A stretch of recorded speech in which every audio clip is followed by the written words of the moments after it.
ಈ ಥರ ಎಲ್ಲ ರೇಗಿಸ್ಬೇಡ, ಅದು ನನಗೆ ಇಷ್ಟ ಆಗಲ್ಲ. Super Sunday with Sudeep. Hi hello namaste, ನಾನು ರಾಜು. ಅಷ್ಟೇ ನೀವು ನೋಡ್ತಿದ್ದೀರಾ centre point Kannada YouTube channel. ಕಿಚ್ಚನ ಕೊನೆಯ ಪಂಚಾಯಿತಿಯ ಸಂಡೇ ಆದ ಕಾರಣಕ್ಕಾಗಿ ಇವತ್ತು ಬಿಗ್ ಬಾಸ್ ತಂಡ ಒಂದು ಪ್ರೋಮೋವನ್ನು ಬಿಟ್ಟಿದೆ ಮತ್ತು ಆ ಪ್ರೋಮೋ ಫನ್ ಆಗಿರೋದಕ್ಕಿಂತ ಸ್ವಲ್ಪ ಎಮೋಷ್ನಲ್ ಆಗಿದೆ. ಸ್ವಲ್ಪ ಎಲ್ಲೋ ಒಂದು ಕಡೆ ಹಾರ್ಟ್ ಟಚ್ ಆಗುವಾಗಿದೆ. ಜೊತೆಗೆ ಗಿಲ್ಲಿಯವರಿಗೆ ಎಲ್ಲೋ ಒಂದು ಕಡೆ ಬೇಸರ ತರಿಸುವಂಥ ಪ್ರೋಮೋ ಇದೀಗ ಅಪ್ಡೇಟ್ ಮಾಡಿದರೆ ಬಿಗ್ ಬಾಸ್ ತಂಡ. ಜೊತೆಗೆ ಅಶ್ವಿನಿ ಅವರು ಹೇಳಿದಂಥ ಮಾತು ಇದೀಗ ಜನರಿಗೆ ಮೆಚ್ಚುಗೆ ಕೂಡ ಪಾತ್ರವಾಗಿದೆ. ಹಾಗಾದರೆ ಬಿಗ್ ಬಾಸ್ ಬಿಟ್ಟಂತ, ಬಿಗ್ ಬಾಸ್ ಹಂಚಿಕೊಂಡಂತ ಪ್ರೋಮೋದಲ್ಲಿ ಏನಿದೆ ಅನ್ನೋದನ್ನ ಮೊದಲು ನೋಡ್ಕೊಂಡು ಬರೋಣ. ಅದಾದ ನಂತರ ಒಂದೊಂದಾಗಿ ಮಾತನ್ನ ಆಡ್ತಾ ಹೋಗೋಣ.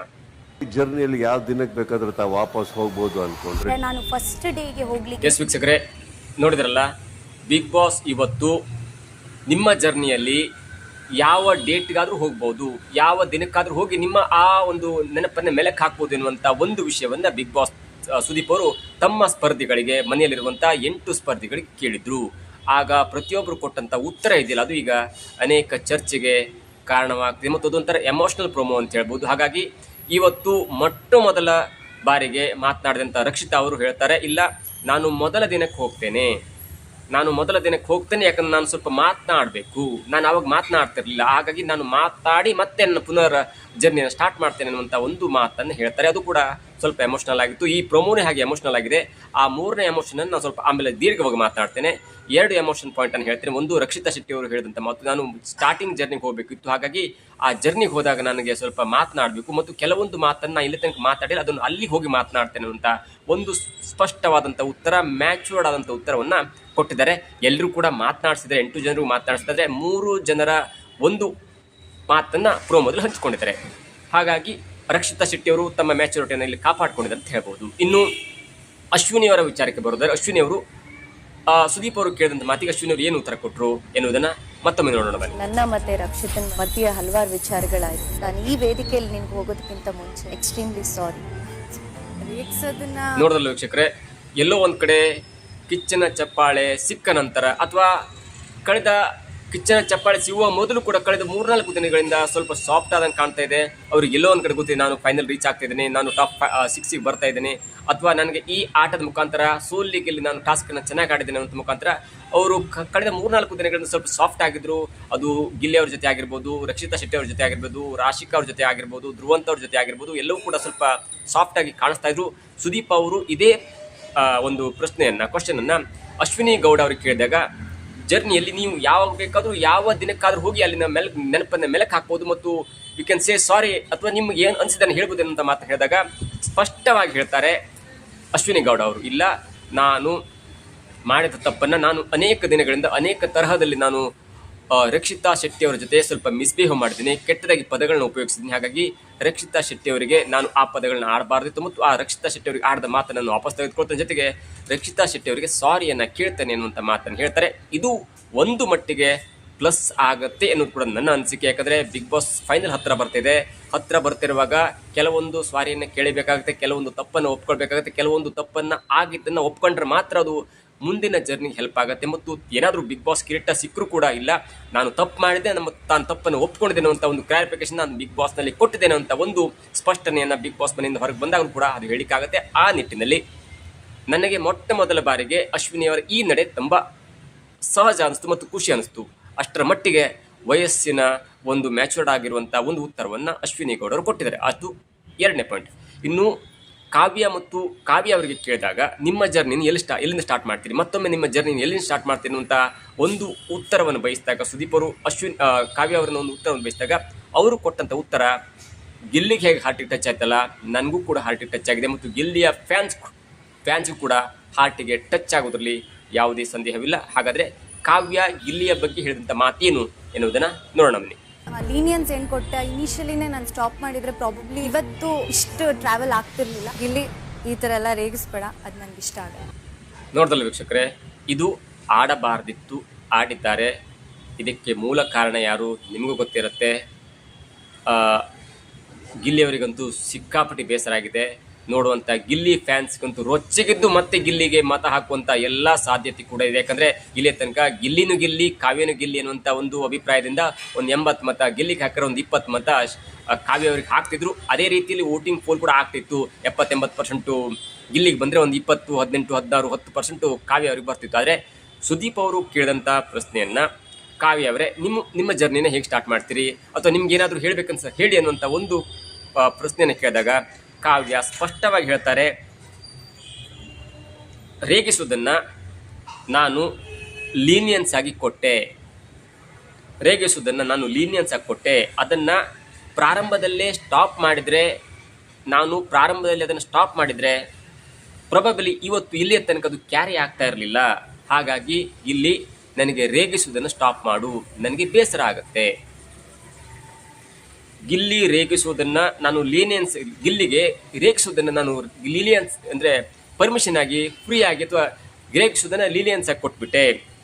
ಒಂದು ವೇಳೆ ನಾನು ಪ್ರಾರಂಭದಲ್ಲಿ ಅದನ್ನು ಸ್ಟಾಪ್ ಮಾಡಿದರೆ, ಗಿಲ್ಲಿ ಜೊತೆ ಅದನ್ನು ಅವಾಯ್ಡ್ ಮಾಡಿದರೆ ಇಲ್ಲೇ ತನಕ ಕ್ಯಾರಿ ಆಗ್ತಿರಲಿಲ್ಲ ಮತ್ತು ಇಂಥ ದೊಡ್ಡ ಡೆವಲಪ್ಮೆಂಟ್ ಕೂಡ ಆಗ್ತಾ ಇರಲಿಲ್ಲ. ಹಾಗಾಗಿ ಗಿಲ್ಲಿ ನೀನು ನನಗೆ ರೇಗಿಸಬೇಡ ಮತ್ತು ಅದರಿಂದ ನನಗೆ ಬೇಸರ ಆಗುತ್ತೆ ಅನ್ನುವಂಥ ಒಂದು ಸ್ಪಷ್ಟ ಉತ್ತರವನ್ನು, ಒಂದು ನಿಖರ ಉತ್ತರವನ್ನು ಈಗ ಆಫ್ಟರ್ 103 days ಕೊಟ್ಟಿದ್ದಾರೆ. ಅದಕ್ಕೆ ಕಾರಣ ಕೂಡ ಬೇರೆ ಇದೆ, ಅದನ್ನು ಹೇಳೋಣ. ಆದರೆ 103 ದಿನಕ್ಕೆ ಇಲ್ಲಿಯ ತನಕ ಬರಲಿಕ್ಕೆ ಯಾರು ಕಾರಣರಾದ್ರಲ್ಲ ಅವರನ್ನೇ ಮೆಟ್ಟಿ ತುಳಿಯುವಂಥ ಒಂದು ಅವಶ್ಯಕತೆ ಈಗ ಬೇಕಿತ್ತ? ಅದನ್ನು ಕೇಳಿಸ್ಕೊಳ್ಳುವಂಥ ನಮಗೆ ಎಷ್ಟು ಬೇಸರ ಆಗಿರಬೇಕಾದ್ರೆ ಅಥವಾ ಅದನ್ನು ಕೇಳಿಸ್ಕೊಳ್ತಾ ಇರುವಂಥ ಫ್ಯಾನ್ಸಿಗೆ ಎಷ್ಟು ಬೇಸರ ಆಗಿರಬೇಕಾದ್ರೆ ಗಿಲ್ಲಿಗೆ ಎಷ್ಟು ಬೇಸರ ಆಗಿರಬೇಕು? ಗಿಲ್ಲಿ ಪದೇ ಪದೇ ಹೇಳ್ತಾ ಇದ್ರು, ಅಂದರೆ ಅದು ಎಲ್ಲರಿಗೂ ಗೊತ್ತಿತ್ತು. ಅಶ್ವಿನಿ ಗೌಡರಿಂದ ಮ್ಯಾಚುರಡ್ ವುಮೆನ್ಗೆ ಗೊತ್ತಿತ್ತು. ಅಂದರೆ ಕಾವ್ಯ ಪ್ರೀ ಪ್ರಾಡಕ್ಟ್ ಆಫ್ ಗಿಲ್ಲಿ ಅನ್ನುವಂಥ ಮಾತು ಕೇಳಿ ಬರ್ತಾ ಇತ್ತು. ಹೇಳಿ ಕೇಳಿ ಎಂತೆಂಥ ಟಾಸ್ಕ್ ಮಾಸ್ಟ್ರೇ ಮನೆಯಿಂದ ಹೊರಗೋದ್ರು. ಹುಡುಗಿಯರ ಹಾಟ್ ಫೇವ್ರೇಟ್ ಆಗಿರುವಂಥ ಸೂರಜ್ ಮನೆಗೆ ಹೋದರು. ಜಾನ್ವಿ ಇಡೀ ಒಂದು ಅಶ್ವಿನಿಯವ್ರ ಜೊತೆ ಅಷ್ಟೇ ಕಾಂಪಿಟೇಟಿವ್ ಆಗಿ ಟಾಸ್ಕಲ್ಲಿ ಆಟ ಆಡ್ತಿದ್ದಂಥ ಜಾನ್ವಿಯವ್ರ ಮನೆಗೆ ಹೋದರು. ಕಾಮಿಡಿ ಕಿಂಗ್ ಆಗಿರುವಂಥ ಚಂದ್ರಪ್ರಭಾ ಮನೆಗೆ ಹೋದರು. ಉತ್ತರ ಕರ್ನಾಟಕದ ಮತವನ್ನು 60-70 ಲಕ್ಷ ಮತವನ್ನು 80 ದಿನಕ್ಕೆ ಪಡ್ಕೊಂಡಂಥ ಮಾಳುವವ್ರ ಮನೆಗೆ ಹೋದರು. ಇಲ್ಲಿ ಆಡುವ ಲೆಕ್ಕಾಚಾರ ಬೇರೆ ಇರುತ್ತೆ.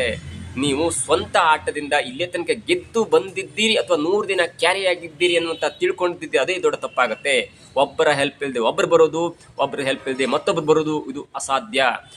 ಅವರ ವೈಯಕ್ತಿಕ ವಿಚಾರಕ್ಕೆ ಬಂದಾಗ ಒಂದು ಹುಡುಗನ ಜೊತೆ ಅಷ್ಟು ದಿನ ಅಷ್ಟು ಕ್ಲೋಸ್ ಆಗಿ ಅಥವಾ ಬೇರೆ ಥರ ಪೋಟ್ರೆ ಆಗೋ ಥರ ಇರಬಾರ್ದಿತ್ತು. ಅದು ಕಾವ್ಯ ಅವ್ರಿಗೆ ಕೂಡ ಗೊತ್ತಾಗಬೇಕಿತ್ತು. ಯಾವಾಗ 100 ದಿನ ಆದ ನಂತರ ಲಾಸ್ಟ್ ಕಿಚ್ಚನ ಕಟಕಟಿಯಲ್ಲಿ ಸುದೀಪ್ ಅವರು ಕ್ಲಾಸ್ ತೆಗೆದುಕೊಂಡ ನಂತರ, ಅದಾದ ನಂತರ ಕಾವ್ಯವರಿಗೆ ಬುದ್ಧಿ ಬಂತ ಅಥವಾ ಧನುಷ್ ಅವ್ರ ಜೊತೆ ಸೇರಿ ಧನುಷ್ ಅವರು ಫಿಟ್ಟಿಂಗ್ ಇಟ್ಟ ನಂತರ ಧನುಷ್ ಅವರು ಹಾಗಿಲ್ಲ ಹೀಗಿಲ್ಲ, ಇವತ್ತು ಬ್ರೆಸ್ಲೆಟ್ ಅಂತಾನೆ, ನಾಳೆ ಮದುವೆ ಅಂತಾನೆ, ನಾಡಿದ್ದು ತಾಳಿ ಅಂತಾನೆ, ನಾಡ್ದು ಓಡೋಗು ಅಂತಾನೆ ಅನ್ನುವಂಥ ಮಾತನ್ನು ಕೇಳಿಸಿಕೊಂಡ ನಂತರ ಆಗ ಬುದ್ಧಿ ಬಂತ ಕಾವ್ಯ ಅವರಿಗೆ. ಇವೆಲ್ಲ ಒಂದು ಹಂತಕ್ಕೆ ತಲುಪಿದ ನಂತರ ತನ್ನನ್ನು ಬೆಳೆಸಿದಂಥ, ತನ್ನನ್ನು ಇಲ್ಲಿಗೆ ತಂದು ಕೂರಿಸಿದಂಥ ವ್ಯಕ್ತಿಯನ್ನು ಮೆಟ್ಟಿ ತುಳಿಯುವಂಥ ಮಾತು ಆಡೋದಿದೆಯಲ್ಲ, ಅದು ಕಾವ್ಯ ಅವರನ್ನು ಮತ್ತಷ್ಟು ದೂರಕ್ಕೆ ತಳ್ಳುವಂಥ ಮತ್ತು ಬಿಗ್ ಬಾಸ್ ಟ್ರೋಪಿಂದ ದೂರಕ್ಕೆ ಸರಿಯುವಂಥ ಎಲ್ಲ ಅವಕಾಶವನ್ನು ಬಾಗಿಲು ತೆರೆದುಬಿಟ್ಟಿದೆ. ಇನ್ನು ಮುಂದೆ ಯಾವಾಗ ಕಾವ್ಯ ಹೋದರೂ ಕೂಡ ಇದೊಂದು ದೊಡ್ಡ ಅಚ್ಚರಿ ಆಗಲ್ಲ, ಇದೊಂದು ಚಿಕ್ಕ ವಿಷಯವಾಗುತ್ತೆ. ಯಾಕಂದರೆ ಗಿಲ್ಲಿಯ ವಿರುದ್ಧ ಈ ಲೆಕ್ಕದಲ್ಲಿ ತೊಡೆ ತಟ್ಟಬಾರ್ದಿತ್ತು. ಓಕೆ, ನನಗೆ ರೇಗಿಸಬಾರ್ದಿತ್ತು, ನನಗೆ ರೇಗಿಸೋದ್ರಿಂದ ಹೀಗಾಗ್ಬೋದಿತ್ತು, ಅಥವಾ ಅದನ್ನು ನೀವು ಅಶ್ವಿನಿ ಗೌಡ ಅವ್ರಿಗೆ ಹೇಳಿದರೆ, ಯಾಕಂದರೆ ನೀವು ಇಲ್ಲೇ ತನಕವೂ ಎಲ್ಲರಿಗೂ ಸಮಾಧಾನದಿಂದ ಏಕವಚನದಲ್ಲೆಲ್ಲ ಬಹುವಚನದಲ್ಲಿ ಮಾತಾಡ್ಸ್ಕೊ ಬಂದಂಥ ವ್ಯಕ್ತಿಯೂ ಕೂಡ ಏಕವಚನದಲ್ಲಿ ಹೋಗಿಲಿ ಎನ್ನುವ ಮಾತಾಡಿದಂಥ ಅಶ್ವಿನಿಯವರ ಬಗ್ಗೆ ನೀವು ಹೇಳ್ಬೋದಿತ್ತು. ಇಲ್ಲ, ನನಗದು ಆಗ್ತಾ ಇಲ್ಲ ಅನ್ನೋದು ಮಾತಾಡ್ಬೋದಿತ್ತು. ಆದರೆ ಇಲ್ಲಿಯ ತನಕ ಬೆಳೆಸಿದಂಥ, ಇಲ್ಲಿಯ ತನಕ ಕ್ಯಾರಿ ಮಾಡಿದಂಥ ಗಿಲ್ಲಿಯನ್ನು ಅಥವಾ ಬೆಳೆಸಿದಂಥ ಗಿಲ್ಲಿಯನ್ನು ಮೆಟ್ಟಿ ತುಳಿದಂಥ ನಿಮ್ಮ ಮಾತಿದೆಯಲ್ಲ, ಅದು ಮುಂದಿನ ದಿನಗಳಲ್ಲಿ ಯಾವ ರೀತಿ ಪರಿಣಾಮ ಬೀರುತ್ತೆ ಅನ್ನೋದು ಕೂಡ ಈಗ ಜನರಿಗೆ ಮನವರಿಕೆ ಆಗುತ್ತೆ. ಅಥವಾ ಜನರು ಕೂಡ ಉತ್ತರ ಕೊಡ್ತಾರೆ, ಜನರು ಕೂಡ ಆ ಓಟಿ ಮುಖಾಂತರ ಉತ್ತರ ಕೊಡ್ತಾರೆ, ಎಲ್ಲೂ ಕೂಡ ಕಾಲ ಉತ್ತರ ಕೊಡ್ತಾರೆ. ಆದರೆ ಈ ಪ್ರೋಮೋವನ್ನು ನೋಡಿದಂಥ ಪ್ರತಿಯೊಬ್ಬರು ಕೂಡ ಕಾವ್ಯ ಅವರನ್ನು ಅಂದರೆ ರೊಚ್ಚಿಗೆಪ್ಸಿ ಗಿಲ್ಲಿಗೆ ಮತ ಹಾಕ್ತಿದ್ರೆ. ಆದರೂ ನಾನು ಕೂಡ ಇಂಥ ಒಂದು ಪ್ರೋಮೋನ ಎಕ್ಸ್ಪೆಕ್ಟ್ ಮಾಡಿರಲಿಲ್ಲ. ಇದು ಎಮೋಷ್ನಲಿ ಟಚ್ ಆಗುವಂಥ ಒಂದು ಪ್ರೋಮೋ. ಸಂಜೆ ಅದರ ಡೀಟೇಲ್ಸ್ ಕೂಡ ಬರುತ್ತೆ, ಯಾಕೆ ಹಾಗಾಯಿತು ಅಥವಾ ಅದಕ್ಕೇನಾದರೂ ಗಿಲ್ಲಿಯವರು ಉತ್ತರ ಕೊಡ್ತಾರೆ ಎಲ್ಲೂ ಕೂಡ ಕಾದು ನೋಡಬೇಕಾಗಿದೆ. ಇನ್ನು ಗಿಲ್ಲಿಯ ವಿಷಯಕ್ಕೆ ಬರೋದಾದರೆ, ಗಿಲ್ಲಿಗೆ ದೊಡ್ಡ ಫ್ಯಾನ್ಸ್ ಫಾಲೋವರ್ಸ್ ಇದ್ದಾರೆ, ಯೋಧರು ಕೂಡ ಗಿಲ್ಲಿಗೆ ಮತ ಹಾಕ್ತಾ ಇದ್ದಾರೆ. ಜೊತೆಗೆ ಗಗನ ಜೊತೆ ಎಷ್ಟು ಚೆನ್ನಾಗಿ ಅವರು ಕಾಂಬೋ ವರ್ಕ್ ಆಗಿತ್ತು, ಕೆಮಿಸ್ಟ್ರಿ ವರ್ಕ್ ಆಗಿತ್ತು. ಅಂದರೆ ಒಂದು ಲೆಕ್ಕದಲ್ಲಿ ಇಬ್ಬರು ಕೂಡ ಮದುವೆ ಆಗ್ತಾರೆ ಅನ್ನುವಂಥ ಮಾತು ಕೂಡ ಆಗ್ತಿತ್ತು. ಆದರೆ ಅವರಿಬ್ಬರು ಕೂಡ ಜಸ್ಟ್ ಫ್ರೆಂಡ್ಸ್ ಆಗಿದ್ದರು. ಗಿಲ್ಲಿಗೆ ಒಂದು ಬುದ್ಧಿವಂತಿಕೆ ಇದೆ, ನಾನು ಕಾಮಿಡಿ ಮಾಡಬೇಕು, ಜೊತೆಗೆ ಈ ಒಂದು ಹುಡುಗರ ಅಥವಾ ಹುಡುಗಿಯರ ಮನಸ್ಸು ಸೆಳೆಬೇಕಂದ್ರೆ ನನ್ನ ಜೊತೆ ಒಂದು ಫೇರ್ ಇರಬೇಕು ಅನ್ನೋ ಕಾರಣಕ್ಕಾಗಿ ಕಾವ್ಯ ಅನ್ನುವಂಥ ಹುಡುಗಿಯನ್ನ ಫ್ರೆಂಡ್ಶಿಪ್ ಮಾಡ್ಕೊಂಡಿದ್ದಾರೆ ಹೊರತು ಬೇರೆ ಯಾವ ಕಾರಣಕ್ಕೂ ಅಲ್ಲ. ಜೊತೆಗೆ ಅಲ್ಲಿ ಇರುವಂಥ ಬೇರೆಯವರು ಬೇರೆ ಥರ ಇದ್ರು, ಆದರೆ ಗಿಲ್ಲಿಯ ಒಂದು ಗ್ರೌಂಡ್ ಲೆವೆಲ್ಗೆ ಮ್ಯಾಚ್ ಆಗುವಂಥ ಅಥವಾ ಈ ಮನಸ್ಥಿತಿಯನ್ನು ಹೊಂದುವಂಥ ಮಾತು ಅಥವಾ ಒಂದು ವ್ಯಕ್ತಿತ್ವ ಕಾವ್ಯಗಳಲ್ಲಿ ಕಾಣಿಸಿತ್ತು. ಹಾಗಾಗಿ ಕಾವ್ಯಳ ಜೊತೆ ಅವರು ತನ್ನ ಒಂದು ಮನಸ್ಥಿತಿಯನ್ನು ಹೇಳ್ಕೊಳ್ತಿದ್ರು, ತನ್ನ ಒಂದು ಮನೋಭಾವ ಬಲವನ್ನು ಹೆಚ್ಚಿಸಿಕೊಳ್ಳುವಲ್ಲಿ ಅವ್ರ ಜೊತೆ ಮಾತನಾಡಿಕೊಂಡು ಮತ್ತು ತಾನದೇನೋ ತಪ್ಪಿದ್ರೆ ಅದನ್ನು ತಿದ್ದಿ ಅನ್ನುವಂಥ ಮಾತನ್ನು ಹೇಳಿದ್ರೆ ಹೊರತು ರೇಗಿಸೋದು ಇದು ಕಾಮಿಡಿಯ ಒಂದು ಭಾಗ. ಕಾಮಿಡಿಯನ್ನು ನೀವು ಎಕ್ಸ್ಪೆಕ್ಟ್ ಮಾಡಿಲ್ಲ ಅಂದರೆ ಅದು ರೇಗಿಸೋದಕ್ಕೆ ಅದಕ್ಕೆ ಸಂಬಂಧ ಇರಲ್ಲ. ಕಾಮಿಡಿ ಅಂದರೆ ಒಬ್ಬರ ಖಾಲಿ ಉಳಿದಾಗಿರುತ್ತೆ. ಅಷ್ಟನ್ನೂ ಅರ್ಥ ಮಾಡ್ಕೊಳ್ಳಿಲ್ಲ ಅಂದರೆ ಕಾವ್ಯ ಅವರು ಮುಂದಿನ ಚಲನಚಿತ್ರ ರಂಗದಲ್ಲಿ ಈ ಕಾಮಿಡಿ ಮತ್ತು ಸೀರಿಯಸ್ ಮತ್ತು ಎಮೋಷನ್ಗೆ ಅರ್ಥವಿಲ್ಲದಂತಾಗತ್ತೆ. ಒಬ್ಬ ಕಾಮಿಡಿ ಮಾಡ್ತಾ ಇದ್ದಾನೆ, ಅವನ ಜೊತೆ ನಾನು ಇರಬೇಕು, ಅವನ ಜೊತೆ ಮಾತಾಡಬೇಕಂದ್ರೆ ಅವನ ಮುಖ್ಯ ಉದ್ದೇಶ ಎಲ್ಲರ ಖಾಲಿ ಇಳುವುದೇ ಒಂದು ಕಾಮಿಡಿ ಆಗುತ್ತೆ. ಅದು ಒಂದು ಪಾರ್ಟ್ ಆಫ್ ಕಾಮಿಡಿ ಆಗುತ್ತೆ. ಒಬ್ಬರು ಬೇರೆ ಕಾಮಿಡಿ ಮಾಡ್ತಾರೆ, ಮತ್ತು ಬೇರೆ ಥರ ಕಾಮಿಡಿ ಮಾಡ್ತಾರೆ, ಮತ್ತು ಆ ಕಾಮಿಡಿಗಳಲ್ಲಿ ಒಂದು ಪಾರ್ಟ್ ಅಂದರೆ ಖಾಲಿ ಎಳೆಯುವುದು ಕೂಡ ಒಂದು ಕಾಮಿಡಿ ಆಗಿರುತ್ತೆ. ಹಾಗಾಗಿ ರೇಗಿಸೋದು ಒಂದು ಕಾಮಿಡಿ ಆಗಿರುತ್ತೆ. ಇವೆಲ್ಲವೂ ಕೂಡ ಅರ್ಥ ಮಾಡ್ಕೊಳ್ಳೋದಂಥ ಕಾವ್ಯ ಮುಂದಿನ ದಿನಗಳಲ್ಲಿ ಬಿಗ್ ಬಾಸ್ ಟ್ರಾಫಿಗೆ ಹೇಳ್ತಾರೆ, ಅಥವಾ ಬಿಗ್ ಬಾಸ್ ಟ್ರಾಫಿಯಿಂದ ಹೊರಗೆ ಬರ್ತಾರೆ, ಅಥವಾ ಈ ಬಿಗ್ ಬಾಸ್ ಮನೆಯಿಂದ ಮುಂದಿನ ದಿನಗಳಲ್ಲಿ ಏನೇನು ಪರಿಣಾಮ ಆಗುತ್ತೆ ಎಲ್ಲವೂ ಕೂಡ ಕಾದು ನೋಡಬೇಕು. ಆದರೆ ಒಂದು ಹಂತದಲ್ಲಿ ಅಶ್ವಿನಿ ಅವರು ಜನರ ಮನಸ್ಸನ್ನು ಗೆದ್ದುಬಿಟ್ರು.